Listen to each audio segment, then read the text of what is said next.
सत श्री अकाल। न्यूज़ 18 पंजाब हरियाणा हिमाचल देख रहे सारे दर्शकों का स्वागत है। मैं हाँ विजयपाल सिंह बराड़। खबर जो मुद्दा बने दी खास पेशकश लैके तुहाडे सामने हाजिर हाँ ते इस खास पेशकश दे विच असीं रोजाना के आधार ते जिक्र करते हाँ उन्हां खबरां दा नज़र पाउने हाँ उन्हां खबरां ते जिहड़ियां खास तौर ते दर्शकों के लिए जाननियां जरूरी हुंदियां ने। सो शुरू करते हैं साडा अज दा इह सफर।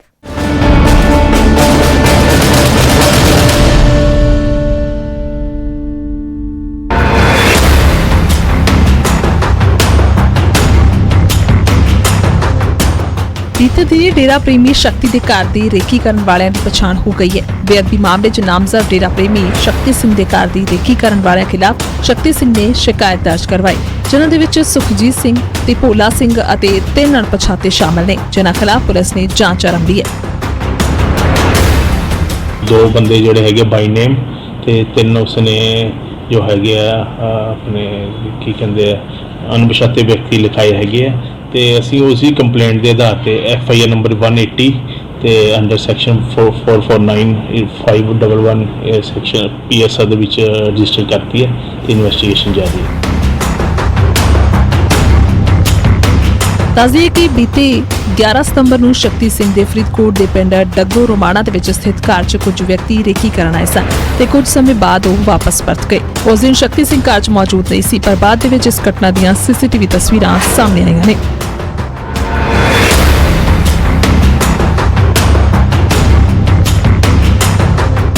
फिलहाल शक्ति सिंह जमानत से रिहा है। वैसे तो पुलिस कह रही है कि उसनू पूरी सुरक्षा दी गई है, पर इस तरह बेअदबी मामले च नामजद शक्ति सिंह के घर की रेकी करने सुरक्षा ते सवाल खड़े कर दिए। ये चिंता इसलिए भी बढ़ जाती है क्योंकि बेअदबी मामले के मुख्य साजिशकर्ता मने जाते डेरा प्रेमी महेंद्रपाल बिट्टू का नाभा जेल के अंदर ही कतल हो गया सी।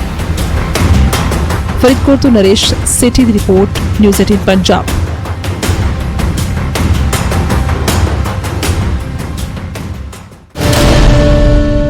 लुधियाना के थाना नंबर 3 च जम के हंगामा देखने को मिला। 2 धड़ियां की लड़ाई थाने पहुंच के भी नहीं सुलझी, सगों पुलिस की मौजूदगी च दोवें धड़े एक दूजे नाल बहस करते नजर आए। काफी देर तक थाने च हंगामा चलता रहा। पूरा मामला की सी, रिपोर्ट के जरिए देखो।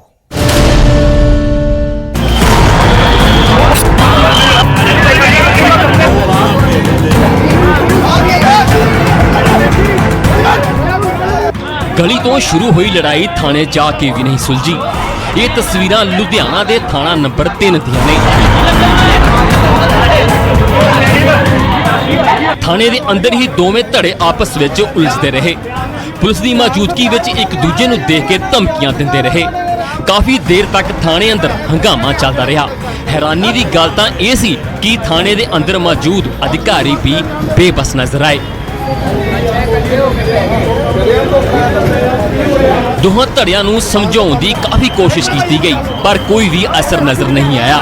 इस पूरे हंगामे की वजह की सी वो भी सुन लो। गया इन्होंने फोन करके बुलाया उन्हें, फोन कहते आके अपना हिसाब ले जा। जो अंदर गया तो मैं जी दफ्तर अंदर बन के कुटिया। 17 साल का मुंडा जी। अच्छा। ਤੇ ਉਸ ਤੋਂ ਬਾਅਦ ਜਦੋਂ ਉਹਦਾ ਸਾਨੂੰ ਫੋਨ ਆਇਆ ਤੇ ਅਸੀਂ ਉਹਨੂੰ ਬੁਲਾਣਾ 10-15 ਬੰਦੇ ਅਸੀਂ ਇਕੱਠੇ ਹੋ ਕੇ ਗਏ, ਉਹਨੂੰ ਅੰਦਰ ਗਏ ਤਾਂ ਉਹਨੂੰ ਬਾਹਰ ਬੁਲਾਇਆ ਜੀ। ਅੱਛਾ। ਤੇ ਉਸ ਤੋਂ ਬਾਅਦ ਇਹਨਾਂ ਨੇ ਉੱਪਰ ਚੜ੍ਹ ਕੇ ਜਦੋਂ ਅਸੀਂ ਫੋਨ ਨੰਬਰ ਤੇ ਫੋਨ ਕੀਤਾ, ਜੋ PCR ਵਾਲੇ ਆਏ ਤਾਂ ਉਹਨਾਂ ਨੂੰ ਉੱਪਰ ਛੱਤ ਤੇ ਚੜ੍ਹ ਕੇ ਇੱਟਾਂ ਮਾਰੀਆਂ ਜੀ।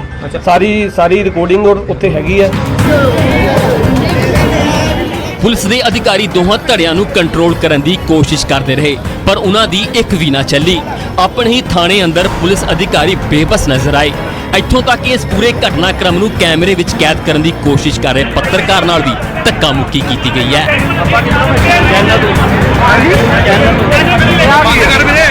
ते 2 घरां दी लड़ाई हुई लेबर दे नाल ते मैं इत्थे सर्विस करन आया सी मोबाइल दे नाल। मेरे नाल हत्थों पाई होए ने, मेरे को कुट्टिया मारिया ते नाले मेरा मोबाइल खो के उन्हें सारी वीडियो डिलीट करती। उधर पुलिस इस मामले च कैमरे दे अगे कुछ भी कहने तो बच रही है। इस पूरे घटनाक्रम तो बाद पुलिस की काफी किरकिरी हो गई है। लुधियाना तो जसवीर सिंह बराड़ की report, news 18 Punjab.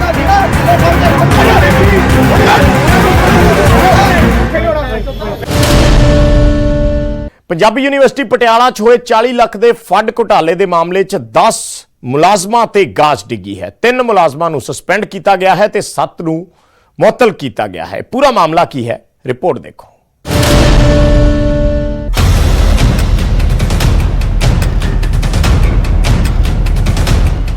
Punjabi university Patiala 'ਚ ਹੋਏ 40 ਲੱਖ ਦੇ ਫੰਡ ਘੁਟਾਲੇ 'ਚ ਵੱਡੀ ਕਾਰਵਾਈ ਹੋਈ ਹੈ। ਯੂਨੀਵਰਸਿਟੀ ਦੇ ਵਾਈਸ ਚਾਂਸਲਰ ਨੇ 10 ਮੁਲਾਜ਼ਮਾਂ ਦੇ ਖਿਲਾਫ ਕਾਰਵਾਈ ਕੀਤੀ ਹੈ, ਜਿਨ੍ਹਾਂ ਦੇ ਵਿੱਚ 3 ਨੂੰ ਬਰਖਾਸਤ ਕੀਤਾ ਗਿਆ ਤੇ 7 ਮੁਲਾਜ਼ਮਾਂ ਨੂੰ ਸਸਪੈਂਡ ਕਰ ਦਿੱਤਾ ਗਿਆ।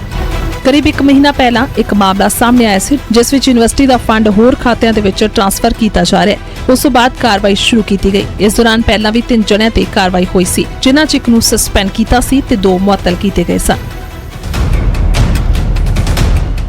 ਯੂਨੀਵਰਸਿਟੀ ਦੇ ਵਾਈਸ ਚਾਂਸਲਰ ਨੇ ਦੱਸਿਆ ਕਿ ਇਹ ਲੋਕਾਂ ਦੀ ਯੂਨੀਵਰਸਿਟੀ ਹੈ ਤੇ ਇੱਥੇ ਘੁਟਾਲੇ ਬਰਦਾਸ਼ਤ ਨਹੀਂ ਕੀਤੇ ਜਾਣਗੇ।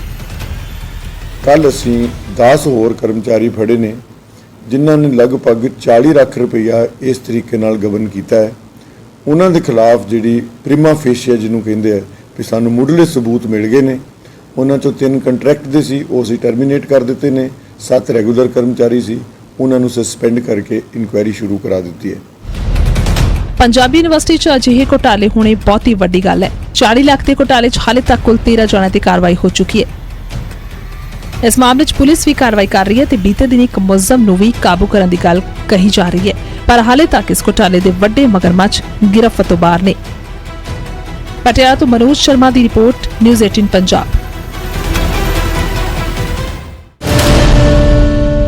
ਹਿਮਾਚਲ ਪ੍ਰਦੇਸ਼ 'ਚ ਫਰਜ਼ੀ ਡਿਗਰੀ ਦਾ ਜਿੰਨ ਇੱਕ ਵਾਰ ਫਿਰ ਬਾਹਰ ਆ ਗਿਆ ਹੈ। ਕਾਂਗਰਸ ਨੇ ਜਿੱਥੇ ਇਸ ਪੂਰੇ ਮਾਮਲੇ ਦੀ ਸੀਬੀਆਈ ਜਾਂਚ ਦੀ ਮੰਗ ਕੀਤੀ ਹੈ, ਉੱਥੇ ਹੀ ਬੀਜੇਪੀ ਦੇ ਦਿੱਗਜ ਵੀ ਆਪਣੀ ਹੀ ਸਰਕਾਰ ਤੇ ਸਵਾਲ ਚੱਕ ਰਹੇ ਨੇ।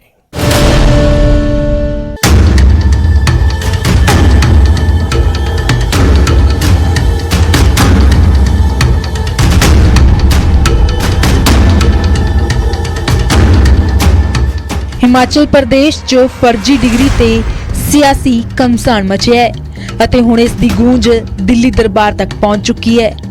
ਹਿਮਾਚਲ ਕਾਂਗਰਸ ਦੇ ਉਪ ਪ੍ਰਧਾਨ ਅਤੇ ਸੁਜਾਨਪੁਰ ਤੋਂ ਕਾਂਗਰਸ ਵਿਧਾਇਕ ਰਾਜਿੰਦਰ ਰਾਣਾ ਨੇ ਰਾਸ਼ਟਰਪਤੀ, ਪ੍ਰਧਾਨ ਮੰਤਰੀ, ਗ੍ਰਹਿ ਮੰਤਰੀ ਨੂੰ ਚਿੱਠੀ ਲਿਖ ਕੇ ਫਰਜ਼ੀ ਡਿਗਰੀ ਦੀ ਸੀਬੀਆਈ ਜਾਂਚ ਦੀ ਮੰਗ ਕੀਤੀ ਹੈ।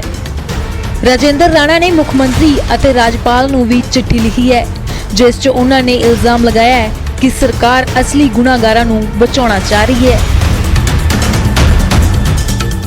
आज जो सूचनाएं मिल रही हैं, मानव भारती विश्वविद्यालय ने 5 से 6 लाख फर्जी डिग्रियां हिमाचल में जो यूनिवर्सिटी है इन्होंने बेच दी और एसआईटी का गठन हुआ।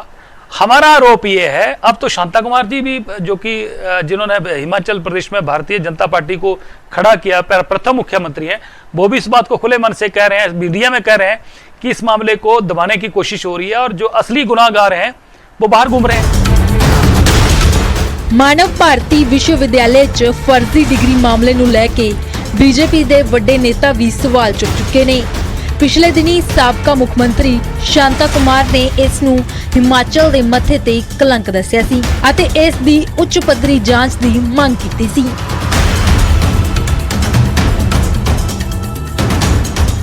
मुझे शर्म आती है, हिमाचल के माथे पर कलंक का टीका है।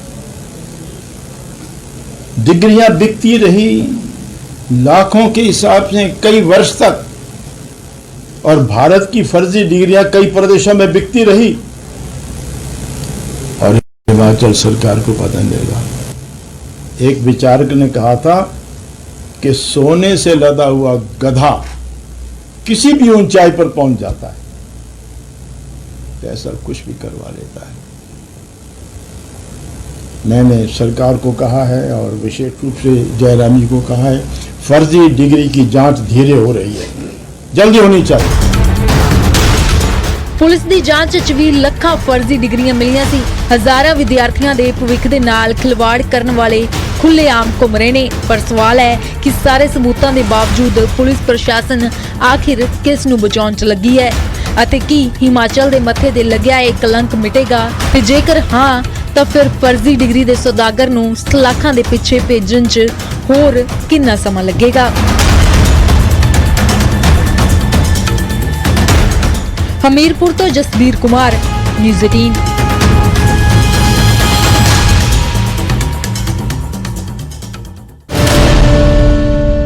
ਸੋਨੀਪਤ ਤੋਂ ਇੱਕ ਅਜਿਹਾ ਸਨਸਨੀਖੇਜ਼ ਮਾਮਲਾ ਸਾਹਮਣੇ ਆਇਆ ਜਿਸ ਨੂੰ ਸੁਣ ਕੇ ਤੁਹਾਡੇ ਪੈਰਾਂ ਹੇਠੋਂ ਜ਼ਮੀਨ ਖਿਸਕ ਜਾਏਗੀ। ਸੇਵਾ, ਸੁਰੱਖਿਆ ਅਤੇ ਸਹਿਯੋਗ ਦਾ ਨਾਅਰਾ ਦੇਣ ਵਾਲੀ ਹਰਿਆਣਾ ਪੁਲਿਸ ਦੇ ਰੱਖਿਅਕ ਹੀ ਪਕਸ਼ਕ ਬਣ ਗਏ। ਇੱਕ ਮਹਿਲਾ ਸਬ ਇੰਸਪੈਕਟਰ ਨੇ ਥਾਣੇ 'ਚ ਤੈਨਾਤ ਏਐਸਆਈ ਤੇ ਛੇੜਛਾੜ ਦਾ ਦੋਸ਼ ਲਗਾਇਆ। ਸਵਾਲ ਉੱਠ ਰਹੇ ਨੇ ਕਿ ਜਦੋਂ ਥਾਣੇ 'ਚ ਹੀ ਬੇਟੀਆਂ ਮਹਿਫੂਜ਼ ਨਹੀਂ ਤਾਂ ਫਿਰ ਉਹਨਾਂ ਦੀ ਸੁਰੱਖਿਆ ਦੀ ਗਾਰੰਟੀ ਕੌਣ ਲਵੇਗਾ?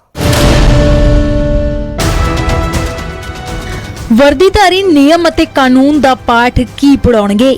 ਇੱਥੇ ਤਾਂ ਨੈਤਿਕਤਾ ਦੀ ਰਾਹ ਦਿਖਾਉਣ ਵਾਲੀ ਪੁਲਿਸ ਦਾ ਇੱਕ ਸਿਪਾਹੀ ਹੀ ਵਰਦੀ ਦੀ ਇੱਜ਼ਤ ਨੂੰ ਤਾਰ-ਤਾਰ ਕਰ ਗਿਆ। ਕਾਨੂੰਨ ਦਾ ਰਖਵਾਲਾ ਹੀ ਘਿਨੌਣੀ ਹਰਕਤ ਕਰ ਗਿਆ। ਸੋਨੀਪਤ 'ਚ ਖਾਕੀ ਫਿਰ ਦਾਗਦਾਰ ਹੋਈ ਹੈ। ਸਿਟੀ ਥਾਣੇ 'ਚ ਤੈਨਾਤ ਏਐਸਆਈ ਸਤੀਸ਼ ਤੇ ਮਹਿਲਾ ਸਬ ਇੰਸਪੈਕਟਰ ਨੇ ਸਰੀਰਕ ਸ਼ੋਸ਼ਣ ਅਤੇ ਛੇੜਛਾੜ ਦੇ ਗੰਭੀਰ ਇਲਜ਼ਾਮ ਲਗਾਏ ਨੇ। ਮਹਿਲਾ ਸਬ ਇੰਸਪੈਕਟਰ ਦੇ ਪਤੀ ਦੇ ਮੁਤਾਬਕ ਏਐਸਆਈ ਉਹਨਾਂ ਨੂੰ ਜਾਨ ਤੋਂ ਮਾਰਨ ਦੀ ਧਮਕੀਆਂ ਦੇ ਰਿਹਾ ਹੈ। तुरंत प्रभाव से उसको गिरफ्तार किया जाए, क्योंकि उसकी तरफ से हमें मारने की धमकी मिली गई है और बहुत सारे प्रयास किए गए हैं कि हम दबाने का बहुत सारा प्रयास किया गया। जब 164 के बयान हमारे हुए उस टाइम भी हमारे ऊपर दबाव बनाया गया और रोकने की कोशिश भी की गई, क्योंकि जिस दिन 164 के बयान हमारे होने थे हम 11 बजे यहाँ कोर्ट आ गए थे और हमारे 64 के बयान हुए 5:30 बजे।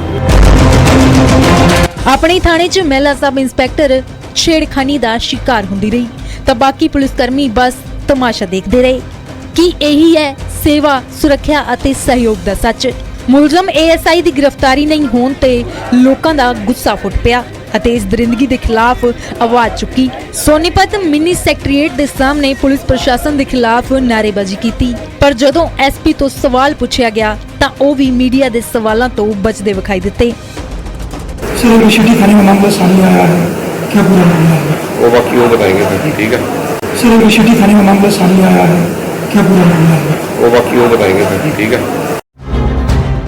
ਮੁਲਜ਼ਮ ਏਐਸਆਈ ਦੇ ਖਿਲਾਫ SC/ST ਐਕਟ ਦੇ ਤਹਿਤ ਵੀ ਕੇਸ ਦਰਜ ਕੀਤਾ ਗਿਆ ਹੈ, ਪਰ ਸਵਾਲ ਇਹ ਹੈ ਕਿ ਆਖਿਰ ਇਸ ਏਐਸਆਈ ਦੀ ਗ੍ਰਿਫਤਾਰੀ ਕਦੋਂ ਹੋਵੇਗੀ? ਕਿ ਪੁਲਿਸ ਦੇ ਆਲਾ ਅਧਿਕਾਰੀ ਉਸ ਨੂੰ ਬਚਾਉਣ ਦੀ ਕੋਸ਼ਿਸ਼ ਕਰ ਰਹੇ ਨੇ। ਆਪਣੇ ਹੀ ਥਾਣੇ ਤੋਂ ਇਨਸਾਫ ਦੀ ਉਮੀਦ ਲਗਾਈ ਬੈਠੀ ਮਹਿਲਾ ਸਬ ਇੰਸਪੈਕਟਰ ਨੂੰ ਆਖਿਰ ਇਨਸਾਫ ਕਦੋਂ ਮਿਲੇਗਾ? ਸੋਨੀਪਤ ਤੋਂ ਨਿਤਿਨ ਅੰਤਿਲ, ਨਿਊਜ਼ 18।